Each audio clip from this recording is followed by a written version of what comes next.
আসসালামু আলাইকুম ওয়া রাহমাতুল্লাহি ওয়া বারাকাতুহু।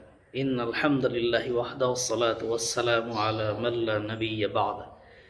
সম্মানিত উপস্থিতি, আজকে আমরা গুরুত্বপূর্ণ বিষয় নিয়ে সংক্ষেপে আলোকপাত করব ইনশাআল্লাহ তাআলা। এটা হচ্ছে পায়ে পা মিলিয়ে দাঁড়ানোর ব্যাপারে।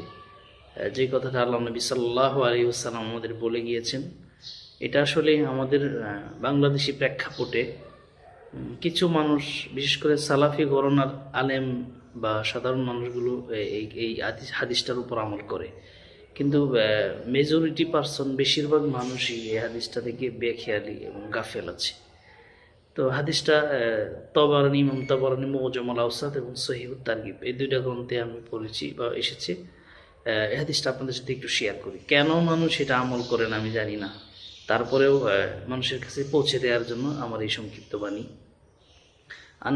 عن عائشة رضي الله تعالى عنها قالت قال رسول الله صلى الله عليه وسلم من سد فرجة في صف رفعه الله به درجة وبني له بيتا في الجنة।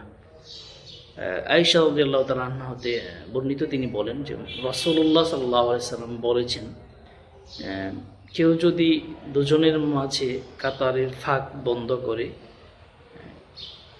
তাহলে আল্লাহ তার সম্মান বৃদ্ধি করবেন এবং জান্নাতে তার জন্য ঘর দিবেন, ঘর তৈরি করবেন আল্লাহ।